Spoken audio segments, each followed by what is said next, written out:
very responsible. She was very proactive. She took care of the house, took care of us really very, very well. And she's a very conscientious person, and was also very caring, for us, for our health. When she saw that we would come back from doctors with some medication, like she would ask, are you okay? Are you feeling sick? Is there something that I can do? Like she would always ask those questions. So she was very caring. Ganito inilarawan ni na Brian at Jeanette si Marilu Garcia Calapini bilang foreign domestic worker. Halos 9 na buwan pa lamang nilang kasama sa bahay si Marilu, subalit itinuring na nila itong kapamilya. Tubong Burgos, Ilocos Norte si Marilu at halos 20 years na siyang nagtatrabaho dito sa Singapore. Hindi raw palalabas si Marilu ayon sa kanyang mga employer, at kahit sa kanyang rest day, nilalakad muna niya ang kanilang aso bago siya umalis ng bahay. Bago pa pumunta sa Pulau Ubin, nakapagtanghalian pa si Marilu sa kanilang bahay at nakapag-video call pa siya sa kaniyang pamilya, kung kaya't alam nila na pupunta siya sa labas upang magbisikleta.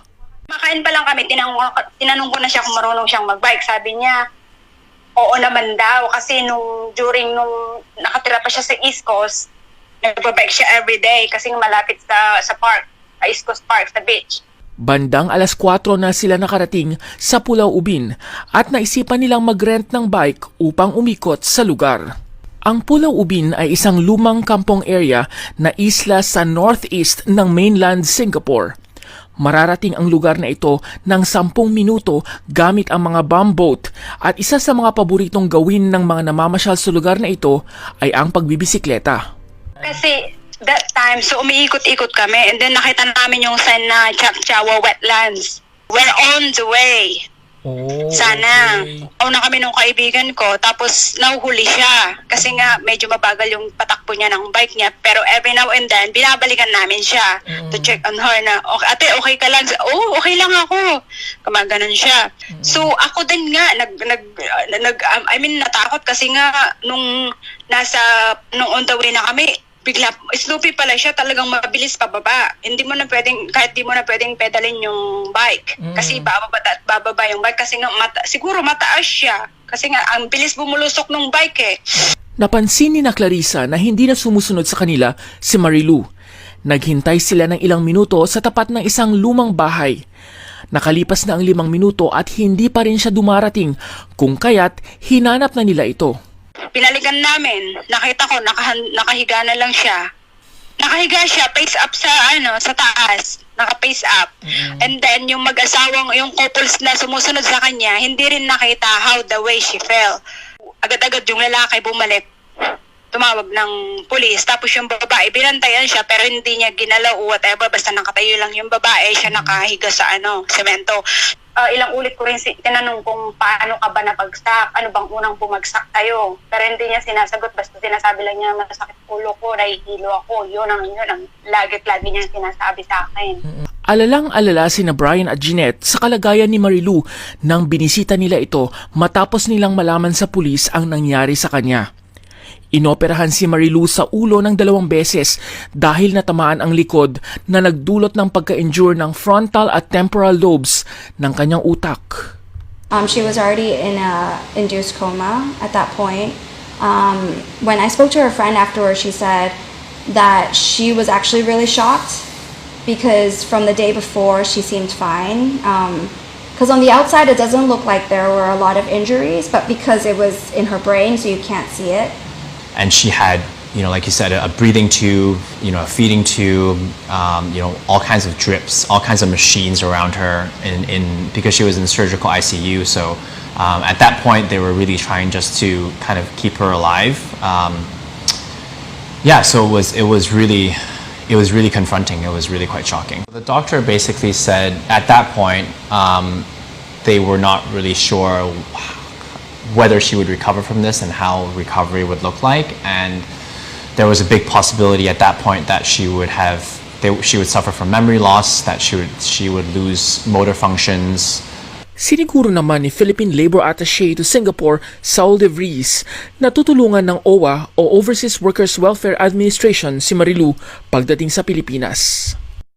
Then definitely yung OWA yung magko-coordinate no dun sa regional office na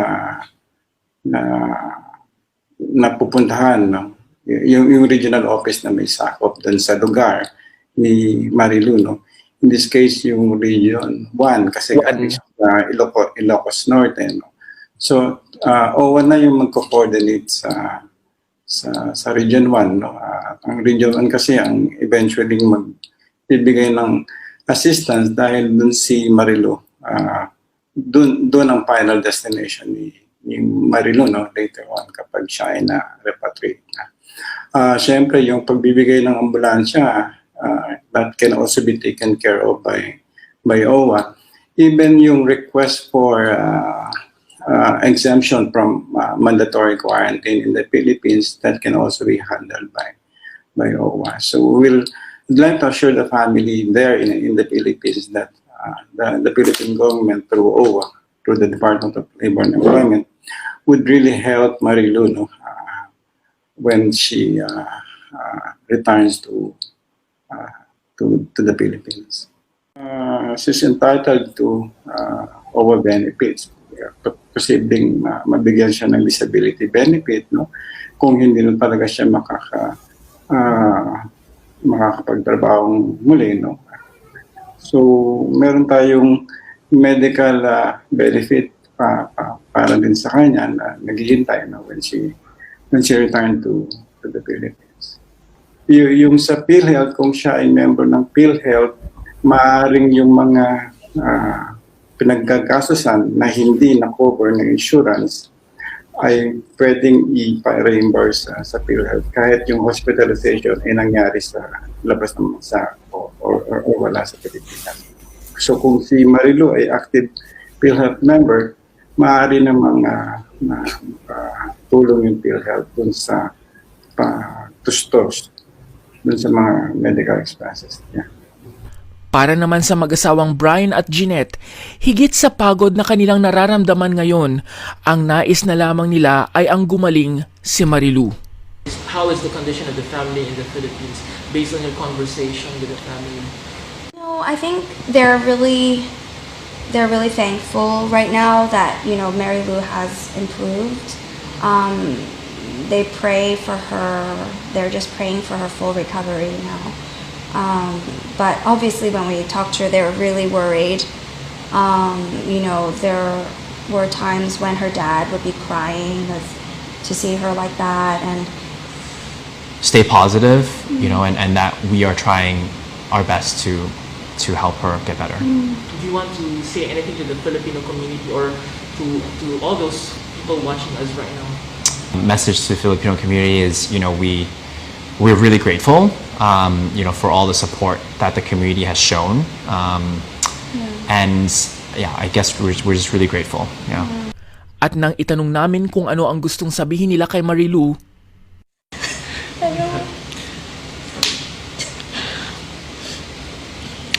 if she gets better,